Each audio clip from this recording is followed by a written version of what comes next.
If you think that being a parent is the greatest and most important job you're ever going to do, but you also fully understand that it's filled with challenges and headaches too, you're in the right place. Welcome to the Dad's All In podcast.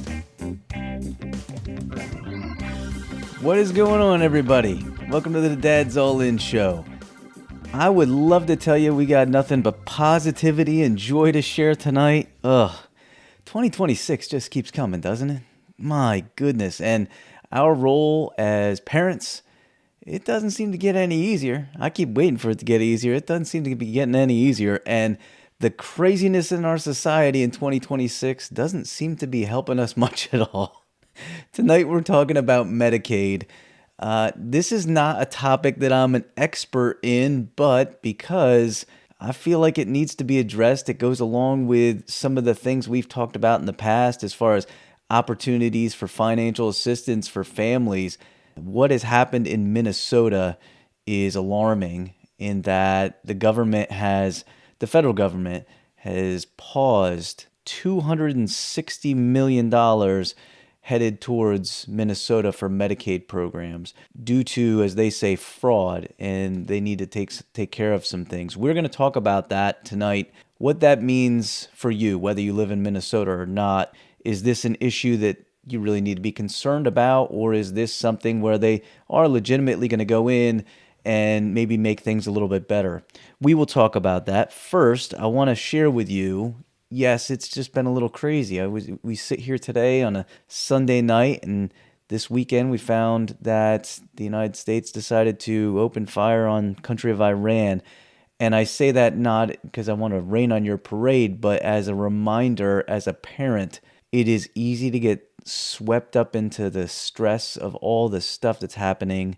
Just keep in mind, maybe if it's possible, to keep an eye on that out of the corner of your eye, but don't forget, the effects of all of it on your kids too. The effects of it on you and all the stress that is currently happening. And there's more than just what's happening with international relationships with our country, but it is well beyond that. Keep in mind, you got to do what you need to be a leader of your family, and that is being a role model and beyond. And sometimes that's, as hard as it is, maybe providing a sense of calmness in the storm. We're not getting into all of that stuff tonight. We're going to talk about Medicaid, but first I do want to talk about some good news. I've dropped a new video today and a new video tomorrow. These go along with some of the things we've been talking about. And the one that dropped today is what I refer to as the Jenga method.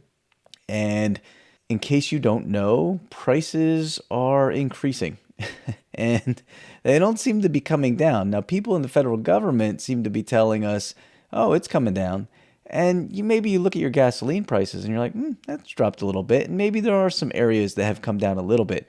But what I did, because I've been doing so much research for you all on the various things you've been reaching out to me about, as far as things that you wanted to know, like, for example, some of you wanted to know about financial opportunities that were available to help families. That's why I put together a live document that you'll find in PDF booklet. You can actually catch this in the, it's a free document, a free PDF, and you get it down in the description, you get the link to it. And it talks about all the areas of assistance that are available for families. And that came about because of all of you reaching out to me, whether it be sending me an email, dadsallinpodcast@gmail.com, or hitting me up in comments down on YouTube videos, or even on social media, whether it be in comments there or on also in DMs. And so I appreciate that. This is literally in 2026 how I've been making content, because I want to make it meaningful for you. So keep reaching out. What are the challenges that you and your families face? And so I say that because one of the things I have stumbled upon in the last couple months was the pricing of things. The other thing was actually like cuts to programs that would help families, and that's what the other video is about. But specific to the prices of things, what I have learned is that the U.S. Consumer Index is a database that stores a lot of information about pricing in the United States. And over the course of the last year, you're probably not going to be surprised to hear this, prices have gone up. An average of 3%. That's really what it is, an average of 3%. Now, that fluctuates. Some things maybe even went down a little bit, and some things maybe only increased a little bit, and some things increased a lot. For example, your motor vehicle insurance went up on an average about 8% in the last year. Your groceries about 3%, 3.5%. And here's some big ones. So your streaming, you probably know this already. Streaming services have gone up approximately 20% in the last year. And here was a big kicker. And we don't talk about this enough. Maybe I will talk about this. If you're interested in hearing more about this, please let me know in the comments or an email. Youth activities. Have you noticed the price of youth activities going up? My wife and I have noticed. We absolutely have noticed. And when I dove a little deeper, I found that over the last couple years, it fluctuates, but somewhere between 20% to 40% increase in kids' activities. That could be sports. It could be theater. It could be dance. It could be anything that your kids want to be involved in has gone up in price dramatically. So I say all of that because I put it together and packaged it into a video with a sample of what I call the Jenga method. If people in the government are not saying, hey, we know you're struggling, maybe it's because they only see, hey, it's only a 3% increase, not too bad. But it's just like that Jenga tower. If you stack it up, you can start to pull blocks away, and it still stands for a while. But eventually, it's going to fall down. And what happens is you have to pay for, all these things. And maybe the increase is, sure, 3% with your groceries. That's a little bit. And then it's 3% with your health care. That's a little bit. But then it starts to snowball. Then it's 8% with your motor vehicle insurance. And then it's 20% increase with your streaming service. And then it's 20 to 40% with your kids' youth activities. And all of a sudden, boom, the whole thing comes tumbling down. And that's what I call the Jenga method. Like, you can stand for a while, and I believe some people in government who are probably pretty wealthy, many of them, don't feel it as much as those who are low income or middle income families. And because of it, they look at it like it's not that big of a deal. But as a parent, it's kind of a big deal. And all those things stack up. And families have all kinds of different things that have gone up over the course of the last year or two. So that's what that video is about. I suggest you hop over to YouTube if you haven't already and check it out there. And then the other one that's popping off tomorrow, it is I call Reverse Robin Hood. So Robin Hood, took from the rich and gave to the poor. Very noble, right? Maybe illegal, but it was noble nonetheless. Well, the question that I posed is it possible that our government is doing the reverse of that? In other words, are they cutting programs for families and maybe helping the wealthy? I've talked about this on the live show. I've talked about this in former videos. I've put it on my podcast. There is no denying when you look ahead 2026, I shared the Congress's budget office website that breaks this down. This is out in plain sight that shows that the wealthy are going to get the most breaks moving forward, and it's the low and middle income families that are going to get the toughest. They're going to have the toughest go of it. So that is that video. So there's just a little reminder to check the YouTube channel for any videos I drop every week. I usually try to put out at least one. Sometimes I get to 2 long forms, and then I also put out some shorts every week too. So again, subscribe and let me know. That actually helps to support our channel, even though we don't monetize this channel, at least as of not yet. It's helpful because then it also pushes it out to more people. Hit the like button and all that jazz. All right, let's talk a little bit about Medicaid. Well, in case you don't know, let me just backfill a little bit about Medicaid and how it operates. I'm not an expert in this, but I do know a little bit, and I'll talk a little bit more about why. Medicaid is provided for about 70 million people across the United States. It is a large program. Now, if you have kids who receive Medicaid services, that falls under CHIP, what they call, it's the healthcare portion of Medicaid for kids. It is for low-income families, like specifically adults, and for individuals with disabilities, individuals with medical needs. So we're talking about individuals who need extra help. The majority, I would say, when we're talking about kids, we're focusing on disabilities and medical needs and things of that nature. And a lot of the times, you need to have extensive need in order to be able to get Medicaid services as a youth and also as an adult. They have, over the last so many years, really tightened up restrictions on who can get Medicaid. And that is definitely the case now in 2026. And moving forward, they have really tightened it down. And I'm going to talk in a minute about it wasn't easy to get in the first place. I have personal experience with it in a variety of ways, and I'll share that. So now what has happened is the federal government has claimed that there's issues with fraud with Medicaid funding in the state of Minnesota. Boy, Minnesota, they're really having a go of it between the ICE issues and then challenges that the government are talking about, those in the Somali community, and now this. Minnesotans they're having a rough go of it. So in general, your costs of Medicaid are split between the state and the federal government, but they have paused $260 million that would be headed towards Minnesota for funding their Medicaid programs. My issue is I don't like, and if you've been a long-time listener, you know this. And my two passions in life is my family and kids. Your kids, my kids, everybody's kids, kids in schools, kids in community programming, anything. And so if there are things that are being taken away from kids, I don't like it. I just don't like it. And my take on this is there has to be a better way. You don't just cut funding to those who need it. Now they claim, Vice President Vance was on just this morning talking about, or maybe it was yesterday, was talking about how it's not going to hurt those who have services and receive benefits in Medicaid currently. He's claiming that they've already sent those funds forward and they're being utilized.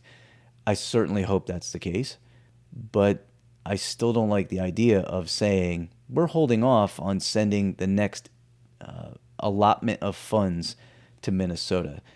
My take is two things. One, yes, fraud needs to be handled. If there are issues that are not allowing those who need those benefits, especially kids with disabilities, kids with medical needs, and also adults who have specialized needs as well, they need to get those benefits. They need to have access to those services.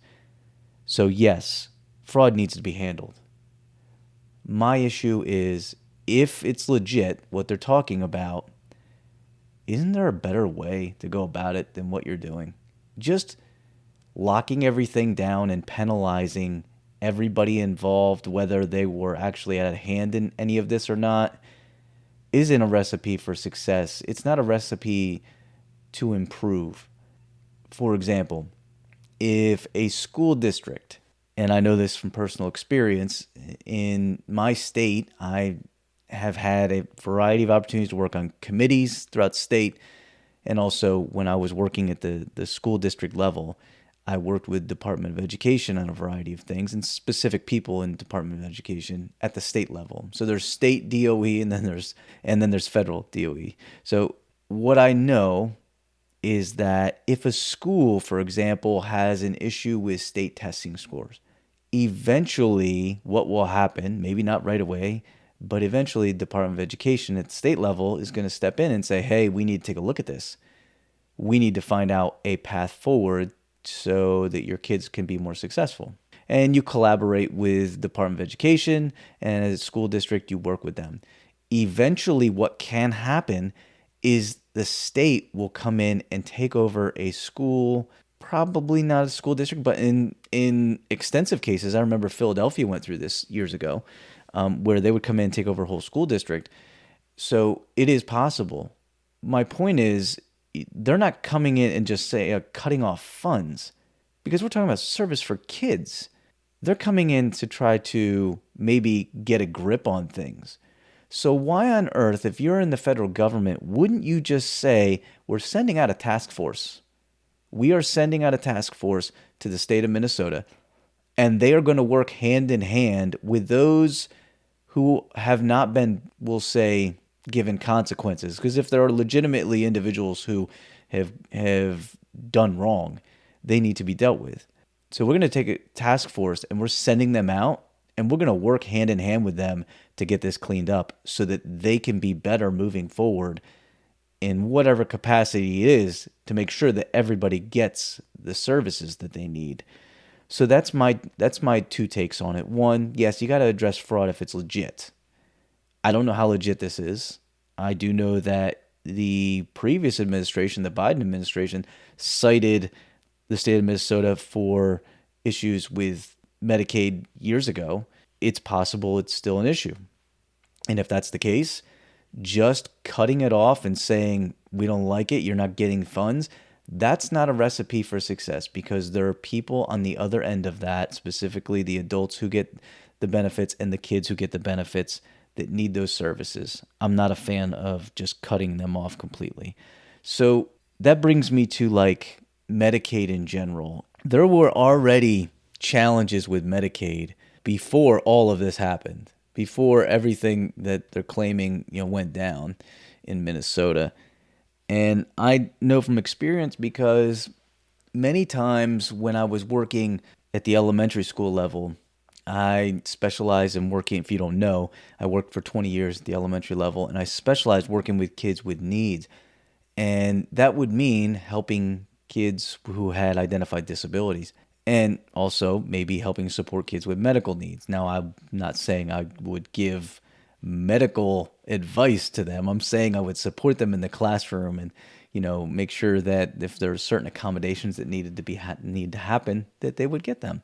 It's all part of building a roadmap to help kids have success in the class. And I know, because of working with the families, how incredibly hard it was for them to get Medicaid in the first place.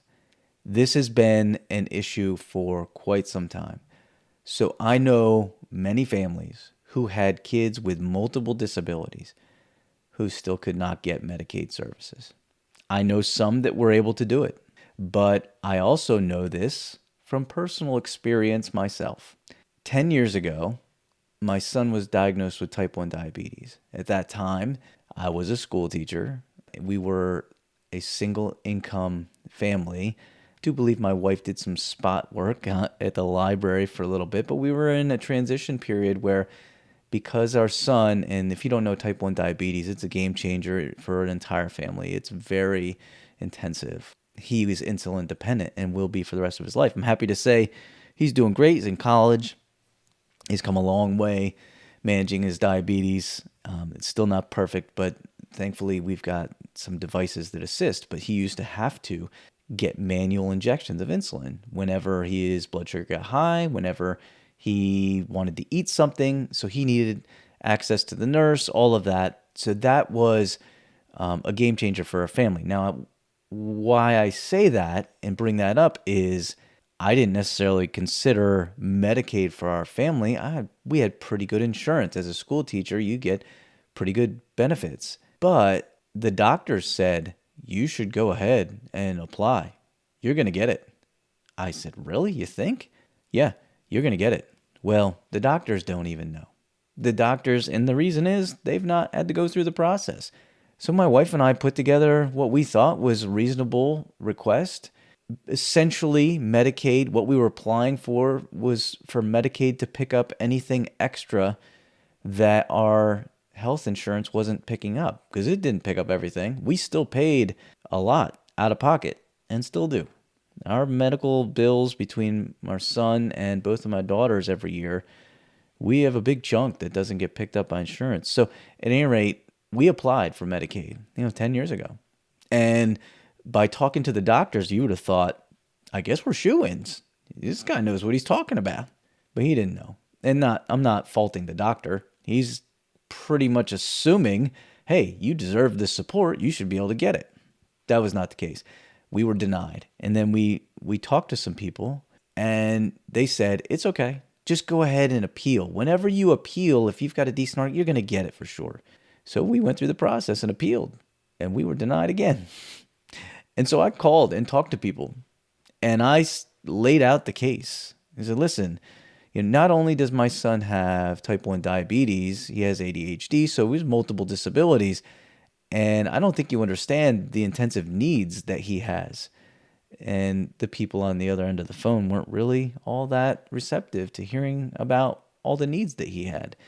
Eventually, we did not get Medicaid. And just like many of the families that I had talked to, because I had their kids in my class, they weren't able to get it either. So all of that to share this. Medicaid was already hard to get. It was already really stinking hard. There's so many restrictions and so many hoops to jump through.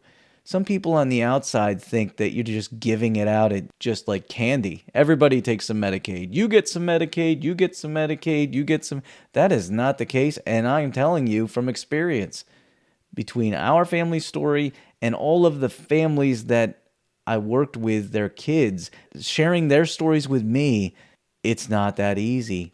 It wasn't easy already. Why are we making it more difficult? If it impacts those that need it, we need to make sure they get it. And specific to Minnesota, I'm sorry that you all have to go through this, and I honestly am hoping what the federal government is saying is true, and they're true to the word, and that they have already provided the funding for this year, and that you will not be missing out on the benefits you need. I can tell you, they tightened up more restrictions this year in 2026, and I don't see that changing. And that's not just Medicaid. That's across the board, anything you're applying for. SNAP funding, TANF funding, anything that involves federal assistance, they've really created extra restrictions and tightened up things. And, like I said in a previous episode, there is LAHEAP, which is assistance for utilities. There have been many people who've tried to cut that program altogether now, and that's just really hard to get. And I don't even need to get into housing. Like Section 8 is so hard to get into, and it's not getting any easier. So if you're a low-income family, my heart goes out to you. I know it's not easy. So all of that to tell you this again, what does that mean for you? Even if you don't live in Minnesota, what does that mean for you? That means you need to kind of pay attention. If your family has Medicaid, or you're considering needing Medicaid at some point, you need to kind of keep your eyes peeled. Have your eyes wide open and start to dial in on some of the things that are happening, because there are going to be extra restrictions on getting those services moving forward. I'm sorry that I don't have better news to share this week. I'm kind of getting tired of all the craziness every week, having to jump on here and be like, all right, here's what's happening this week. Here's what we're going to talk about. Brace yourself, parents. Ay, ay, ay. We will survive. We will carry on. It's what we do as parents. We just endure. Just a review. I'm not a fan of fraud.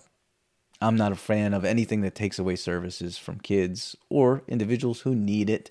If you're going to move forward with helping specific programs because of fraud or anything else that is indecent, you need to find out a way to do it that is not what I would call the easy route. The easy route is say, fine, we're just going to cut you off. You know what's the harder way to do it? Sending people in who can clean it up. Harder is the way to go. That's my 2 cents. In the meantime, I want to wish you a great week, and I want to remind you about checking out those videos on YouTube that I dropped, and I also want to tell you next week is going to be different. I have a guest coming in. A good friend of mine is going to come in who's got extensive experience in law enforcement. He's going to talk all about how to keep your kids out of trouble, how to keep your kids away from getting in trouble with law enforcement, and I'm hoping to dive into a little bit about what do you do if your family, your kids are having any issues with law enforcement, even though they haven't done anything wrong. How do they handle that situation? That's going to be important stuff to find out. So spread the word and like and subscribe, follow on the podcast. Shout out to my podcast listeners out there. Appreciate you. Have a great week, everybody. We'll do it again next week. And I promise We're going to dive into some really good stuff with a really good human. Let's get into it next week. See ya. Thanks for listening to the show. Be sure to follow me at dadsallinpodcast on all the socials. You can also email me with any questions that you'd like answered on future shows, or just to provide me with feedback or ideas.